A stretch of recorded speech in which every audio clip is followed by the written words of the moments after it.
ذوالحجہ کی 1 تاریخ سے لے کر 10 تاریخ تک پڑھ لو، موت تک کوئی بھی بیماری نہیں ہوگی۔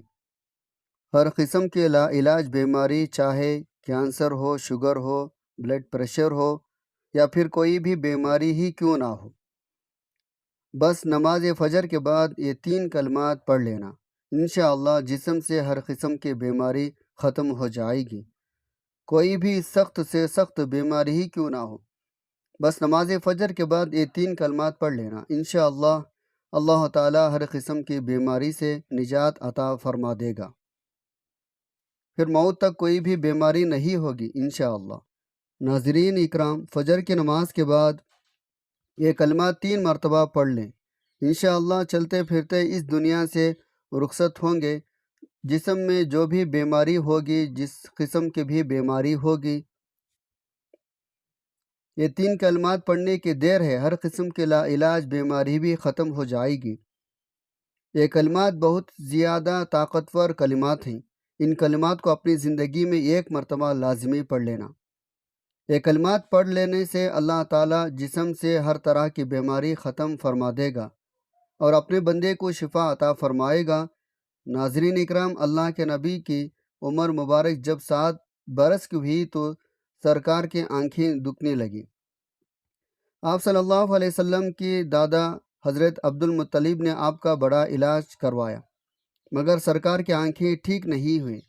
حضرت عبدالمطلب بڑے پریشان کہ اب کیا کیا جائے، بڑا علاج کروائے مگر پوتا ٹھیک نہیں ہو رہا۔ آپ پریشان بیٹھے سوچ رہے تھے۔ کسی جانے والے نے کہا، اے سردار مکہ، پریشان نہ ہو، مکہ شریف کے قریب اکازا بازار ہے، اس بازار کے ساتھ ایک طبیب کا گھر ہے، وہ بڑا قابل ہے، وہ دوائی بھی دے گا اور آپ کے پوتے کو دم بھی کرے گا، یہ یقیناً ٹھیک ہو جائے گا۔ ہم نے کئی مرتبہ اس کو آزمایا۔ حضرت عبدالمطلب بڑے خوش ہوئے۔ آپ نے حضور صلی اللہ علیہ وسلم کو اپنے ساتھ لیا اور اس طبیب، اس راہب کے پاس تشریف لے گئے۔ شام کا وقت تھا، آپ اس کے دروازے پر پہنچے تو دیکھا دروازہ بند تھا۔ آپ نے وہاں کے لوگوں سے اس طبیب راہب کے بارے میں پوچھا کہ وہ کیسا ہے۔ لوگوں نے بڑی تعریف کی، راہب صاحب کے ساتھ میں بڑی شفا ہے، جو مریض بھی ان کے پاس آئے یہ دوا بھی دیتے ہیں اور ساتھ میں دم بھی کرتے ہیں۔ اللہ تعالیٰ کا کرم کرتا ہے، بیمار ٹھیک ہو جاتا ہے۔ فرمایا، اب ہے کہاں؟ لوگوں نے کہا، حضور ہے تو گھر پر، لیکن اب دروازہ نہیں کھلے گا۔ فرمایا، کیوں؟ لوگوں نے کہا، حضور یہ موجی بندہ ہے، دروازہ بند کر کے عبادت کرتا رہتا ہے، کئی دن تک دروازہ بند رہتا ہے، جب اس کی مرضی ہو تب دروازہ کھولتا ہے۔ فرمایا، کوئی پتہ ہے دروازہ کب کھلے گا؟ لوگوں نے کہا، اب تو یہ کھلنا مشکل ہے، کیونکہ آج ہی دروازہ بند ہوا ہے، اب کچھ مہینے یا پھر کچھ سال کے بعد ہی کھلے گا۔ حضرت عبدالمطلب بڑے پریشان ہوئے، اب کیا ہوگا؟ اچانک راہب کا مکان میں زلزلہ آیا، دیواریں ہلنے لگے، چھت لرز گئی۔ قریب تھا اس طبیب، اس راہب کا مکان گر جاتا اور وہ راہب اس مکان کے نیچے آ جاتا۔ وہ فوراً دروازہ کھول کر باہر نکل آیا۔ جب وہ باہر آیا تو اس نے حضرت عبدالمطلب کو پہچان لیا، یہ مکہ مکرمہ کے سردار ہیں۔ راہب نے کہا، سرکار کیسا آنا ہوا؟ حضرت عبدالمطلب نے فرمایا، یہ میرا پوتا بیمار تھا، آنکھیں ٹھیک نہیں ہو رہی تھی، سنا ہے آپ دوا بھی دیتے ہیں اور دم بھی کرتے ہیں، مہربانی کریں جلدی سے کوئی دوائی دیں اور دم بھی کریں تاکہ میرا پوتا ٹھیک ہو جائے۔ راہب نے جب پیارے آقا حضرت محمد صلی اللہ علیہ وسلم کے چہرے کا نور دیکھا تو دیکھتے ہی رہ گیا۔ پھر کمرے میں گیا، غسل کیا، نئے کپڑے پہنے، خوشبو لگائے، پھر ایک آسمانی صحیفے کے چند اوراق اٹھا کر لایا، سرکار کے پاس آ کر دیکھنے لگا، کبھی اپنی کتاب دیکھتا، کبھی سرکار کا چہرہ دیکھتا، کبھی کتاب دیکھتا، کبھی ولیل کے زلفوں کو دیکھتا، سارے اوراق بھی دیکھے، کملی والے کو سر لے کر پاؤں تک بھی دیکھا، پھر قدموں میں گر کر کہنے لگا، اے محمد مصطفیٰ صلی اللہ علیہ وسلم، میں گواہی دیتا ہوں آپ اللہ تعالیٰ کے آخری نبی ہیں، آپ کے بعد کوئی نبی نہیں آئے گا۔ سبحان اللہ۔ عظمت مصطفیٰ ابھی اعلان نبوت فرمایا نہیں، لیکن راہب پہلے کلمہ ہی پڑھ کر گواہی دے رہا ہے۔ حضرت عبد المطلب راہب کے بات سن کر بڑے خوش ہوئے اور پھر فرمایا، راہب صاحب جس کام کے لیے میں حاضر ہوا ہوں وہ جلدی کریں۔ راہب نے کہا، کون سا کام؟ فرمایا، میرے پوتے کو دوا بھی دو اور اسے دم بھی کرو تاکہ اس کی آنکھیں ٹھیک ہو جائے۔ راہب نے کہا، حضرت آپ کیا کہہ رہے ہیں، میں اس کا علاج کروں؟ حضرت عبد المطلب نے فرمایا، راہب صاحب میں تو آیا ہی ہوں اسی خاطر۔ راہب کے آنکھوں میں آنسو آ گئے اور کہا، سرکار آپ نے محمد صلی اللہ علیہ وسلم کی عظمت کو سمجھا ہی نہیں۔ آپ طبیب کے مریض کے پاس لے آئے ہیں، مقدس کو گنہگار کے پاس لے آئے ہیں، شفائے کائنات کو مرض جسم کے پاس لے آئے ہیں، داتا کو بھکاری کے پاس لے آئے ہیں، مختار کو مجبور کے پاس لے آئے ہیں، نبی کو امتی کے پاس لے آئے ہیں۔ اے عبد المطلب، میں اپنی عبادت خانے میں بیٹھا اللہ تعالیٰ کی عبادت کر رہا تھا، اچانک میرا سارا مکان لرزنے لگا، اگر میں باہر نہ آتا تو مکان کے نیچے آ کر دب جاتا۔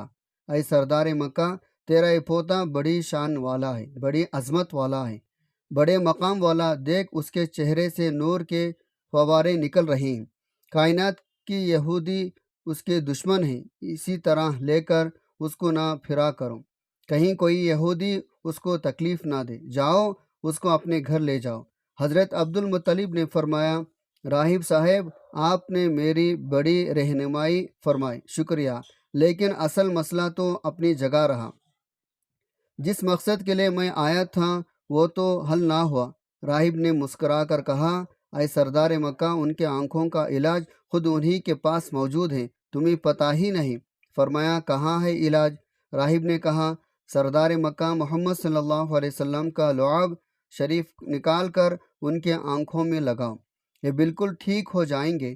حضرت عبد المطلب نے اسی وقت سرکار کے منہ سے لعاب نکال کر آپ کی آنکھوں میں لگایا تو آپ کی آنکھیں اسی وقت ٹھیک ہو گئے، جیسے کبھی دکھی ہی نہیں تھے۔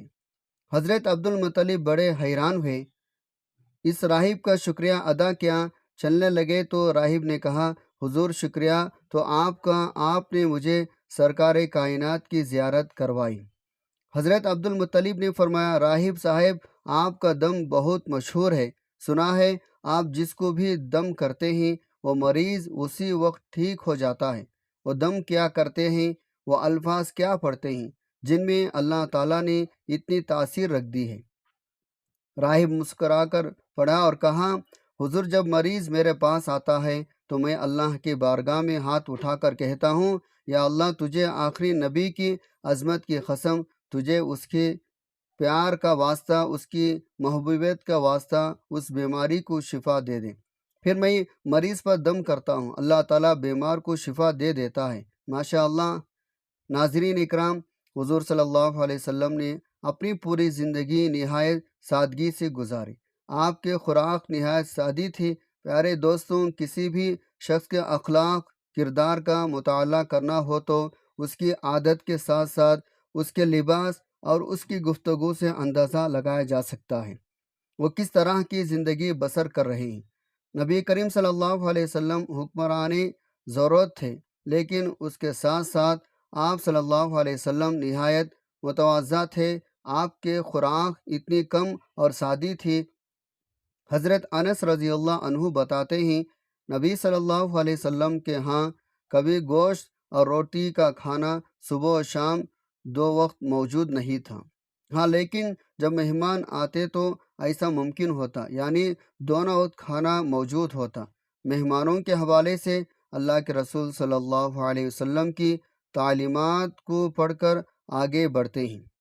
آپ صلی اللہ علیہ وسلم نے ارشاد فرمایا، جو شخص اللہ اور یوم آخرت پر ایمان رکھتا ہے اسے چاہیے کہ اپنے مہمان کی عزت افزائی کرے۔ اس حدیث سے بھی آپ صلی اللہ علیہ وسلم کا اخلاق معلوم ہوتا ہے۔ آپ صلی اللہ علیہ وسلم مہمانوں کی بہت زیادہ عزت کرتے تھے۔ ام المؤمنین حضرت عائشہ صدیقہ رضی اللہ عنہا فرماتی ہے، حضور صلی اللہ علیہ وسلم نے کبھی لگاتار 2 دن جو کی روٹی سیر ہو کر نہیں کھائی، حتیٰ کہ رسول اللہ صلی اللہ علیہ وسلم وفات پا گئے۔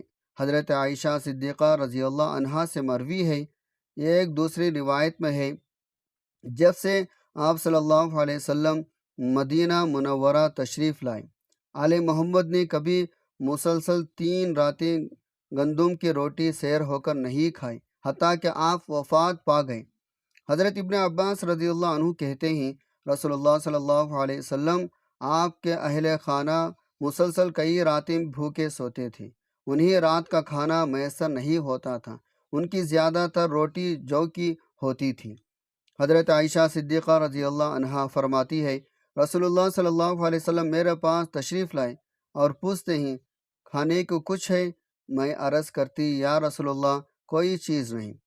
آپ صلی اللہ علیہ وسلم ارشاد فرماتے، تو آج میرا روزہ ہے۔ ایک مرتبہ حضرت عائشہ صدیقہ رضی اللہ عنہا نے اپنے بھانجے حضرت عروہ بن زبیر رضی اللہ عنہ سے فرمایا، بعض اوقات ہم پر 3 چاند طلوع ہوتے، یعنی 3 ماہ گزر جاتے، رسول اللہ صلی اللہ علیہ وسلم کے گھر چولہا نہ جلتا۔ حضرت عروہ بن رحمۃ اللہ علیہ بڑے تعجب سے پوچھے، خالہ جان، پھر آپ لوگ زندہ کیسے رہتے تھے؟ آپ رضی اللہ تعالی عنہ نے جواب دیا، جی بیٹا، ہماری گزر بسر پانی اور کھجوروں ہی پر ہوتی تھی۔ ہاں، اللہ کے رسول صلی اللہ علیہ وسلم کے انصار پڑوسی اور آپ کو دودھ کا تحفہ بھیج دیا کرتے تھے، کیونکہ ان کے ہاں دودھ والے جانور بکثرت تھے۔ وہ دودھ اللہ کے رسول صلی اللہ علیہ وسلم ہمیں بھی پلاتے تھے۔ حضرت ابو ہریرہ رضی اللہ عنہ کہتے ہیں، میں ایک مرتبہ حضرت عائشہ صدیقہ رضی اللہ عنہا کی خدمت میں حاضر ہوا۔ انہوں نے ہمیں ایک موٹا سا تہبند نکال کر دکھایا، یہ کپڑا یمن میں تیار ہوتا تھا۔ پھر انہوں نے ہمیں ایک اوڑھنے والی چادر بھی دکھائی، جسے موٹی چادر کہا جاتا ہے۔ دونوں چیزیں دکھانے کے بعد انہوں نے اللہ تعالیٰ کی قسم اٹھا کر فرمایا، اللہ کے رسول صلی اللہ علیہ وسلم نے ان 2 کپڑوں میں وفات پائی۔ حضرت عبداللہ ابن مسعود رضی اللہ عنہ سے روایت ہے، اللہ کے رسول صلی اللہ علیہ وسلم ایک چٹائی پر سو کر اٹھتے تو آپ کے پہلوؤں پر چٹائی کے نشانات تھے۔ ہم نے کہا، یا رسول اللہ، کیا ہی بہتر ہو اگر ہم آپ کے لیے ایک نرم سا بستر بنا دیں۔ پیارے دوستوں، اب دیکھیں نبی صلی اللہ علیہ وسلم اس کے جواب میں کیا ارشاد فرماتے ہیں۔ ارشاد ہوا، میرا دنیا سے کیا تعلق؟ دنیا میں میری مثال تو اس مسافر جیسی ہے جو تھوڑی دیر کے لیے کسی درخت کے سائے تلے ٹھہرتا ہے، پھر اسے چھوڑ کر اپنی راہ لیتا ہے۔ اگر ہم رسول اللہ صلی اللہ علیہ وسلم کی حیات طیبہ میں نظر ڈالیں تو معلوم ہوتا ہے آپ کی مبارک زندگی ہر پہلو سے سادگی تصور تھی۔ آپ نے نہ صرف اپنی زندگی سادگی سے گزاری بلکہ اپنے صحابہ اکرام کی تربیت بھی اس اندازے میں کی، دنیا کی بے وقتی کو واضح کیا۔ آئے دیکھتے ہیں اللہ کے رسول صلی اللہ علیہ وسلم نے اپنے صحابہ اکرام کی تربیت کیسے کی۔ حضرت جابر رضی اللہ عنہ فرماتے ہیں، حضور نبی کریم صلی اللہ علیہ وسلم بلائی مدینے سے آتے ہوئے بازار سے گزرے۔ آپ کے ارد گرد بہت سے صحابہ اکرام تھے۔ آپ صلی اللہ علیہ وسلم ان کے ہمراہ تشریف لے جا رہے ہیں۔ راستے میں ایک بکری کا ایک مرا ہوا بچہ پڑا تھا، اس کے کان چھوٹے چھوٹے تھے۔ آپ نے اس مردہ کان پکڑ کر فرمایا، ساتھیوں، تم میں سے کون اسے 1 درہم میں لینے پر راضی ہے؟ لوگوں نے عرض کیا، یا رسول اللہ، 1 درہم تو بڑی دور کی بات ہے، ہم تو 1 پیسے میں بھی لینے کے لیے تیار نہیں ہوئے، اور ہم اسے لے کر کریں گے بھی کیا؟ اب ارشاد ہوا، اچھا تم یہ مفت لینے کے لیے تیار ہو؟ لوگوں نے جواب دیا، میں عرض کیا، یا رسول اللہ، اگر یہ زندہ ہو تو تب بھی یہ عیب دار میں شمار ہوتا ہے، کیونکہ اس کے کان بہت چھوٹے ہیں اور اب تو یہ مرا ہوا ہے۔ مراد یہ کہ اسے مفت میں لینے کے لیے بھی تیار نہیں ہے۔ اب دیکھیے اللہ کے رسول اللہ صلی اللہ علیہ وسلم دنیا کی بے ثباتی اور اس کی کم حیثیت کس طرح سے واضح کرتے ہیں۔ ارشاد ہوا، اللہ کے قسم، اللہ تعالیٰ کے نزدیک دنیا اس مردار سے بھی کم حیثیت رکھتی ہے۔ اور پھر ایک جگہ اپنے ساتھیوں کے سامنے دنیا کی حقیقت اس طرح بیان فرمائیں، دنیا اللہ کے ہاں مچھر کے پر کے برابر بھی حیثیت رکھتی ہوتی ہو تو وہ کسی کافر کو دنیا میں پانی کا ایک گھونٹ پینے کو نہ دیتا۔ اللہ اکبر۔ ناظرین اکرام، ذوالحجہ کا بابرکت مہینہ ہے اور اللہ کے ہاں 4 احترام والے مہینے میں سے ایک ہے۔ آج کا وظیفہ اس قدر شاندار وظیفہ ہے، ماہ ذی الحجہ کے پہلے عشرے میں اگر کوئی شخص نماز فجر کے بعد یہ 3 کلمات پڑھ لیا کرے تو انشاءاللہ اس کے جسم سے ہر طرح کی بیماری ختم ہو جائے گی، پھر موت تک کوئی بھی بیماری لاحق نہیں ہوگی۔ جان لیجئے یہ کلمات بہت زیادہ بابرکت ہیں، بالکل اسی طرح جس طرح سے یہ ایام برکت والے ہیں، رحمت والے ہیں، اللہ تعالیٰ نے ان کلمات میں بہت زیادہ طاقت رکھی ہے۔ جو بھی شخص کسی ایسی بیماری میں مبتلا ہے جس کا علاج کروا کر تھک چکا ہے، اسے شفا نہیں مل رہی، تو بس پھر نماز فجر کے بعد یہ کلمات 3 مرتبہ پڑھ لیں، انشاءاللہ اللہ تعالیٰ آپ کو ہر قسم کی بیماری سے نجات عطا فرمائے گا۔ جان لیجئے وہ کلمات یہ ہیں، سبحان اللہ العظیم و بحمدہ ولا حول ولا قوت الا باللہ العلی العظیم۔ یہ کلمات آپ نے صبح نماز فجر کے بعد ادا کر لینے کے فوراً بعد 3 مرتبہ پڑھ لینے ہیں، لیکن اس سے پہلے کم سے کم 1 مرتبہ درود ابراہیمی ضرور پڑھ لیجئے۔ اس کے بعد تعوذ تسمیہ بھی لازمی پڑھنا ہے۔ اس کے بعد یہ کلمات صرف 3 مرتبہ ادا کرنے ہیں۔ 3 بار یہ کلمات پڑھنے کے بعد آپ نے ایک تسبیح پہلے کلمے کی اس طریقے سے کر لینی ہے جو ابھی آپ کو بتایا جائے، انگلیوں پر گن کر یا پھر تسبیح کے دانوں پر پورے 100 مرتبہ پڑھیں، لا الہ الا اللہ، اور پھر آخر میں ایک بار پڑھیں محمد رسول اللہ۔ یوں آپ کی ایک تسبیح مکمل ہو جائے گی۔ اس کے بعد آپ نے پھر سے اتنی ہی مرتبہ درود ابراہیمی پڑھ لینا ہے جتنی بار آپ نے وظیفے کے آغاز میں پڑھا تھا۔ آپ کو جو بھی بیماری ہوگی، جو بھی سخت سے سخت پریشانی مشکل ہوگی، انشاءاللہ اللہ تعالیٰ آپ کی ہر طرح کی لا علاج بیماری اور مشکل کو ان 10 دنوں کے اندر اندر ختم کر دے گا۔ آپ کو ان کلمات کا اثر فوراً دیکھنے کو ملے گا انشاءاللہ۔ اللہ تعالیٰ آپ کو ان کلمات کو پڑھنے سے فوراً شفا عطا فرمائے گا۔ ناظرین اکرام، جان لیجئے یہ کلمات آپ نے 3 مرتبہ پڑھ لینے ہیں، اور اول آخر کم سے کم 1 مرتبہ یا 3 مرتبہ یا 7 مرتبہ درود پاک بھی پڑھ لینا ہے انشاءاللہ۔ اس عمل کو کرتے ہی آپ شفا یاب ہو جائیں گے۔ اللہ تعالیٰ سے دعا ہے نیکی کے بات کو سننے، سمجھنے اور اس پر عمل کرنے کی طاقت توفیق مرحمت فرمائے۔ میرا سنانا آپ کا سننا قبول منظور فرمائے، آمین یا رب العالمین۔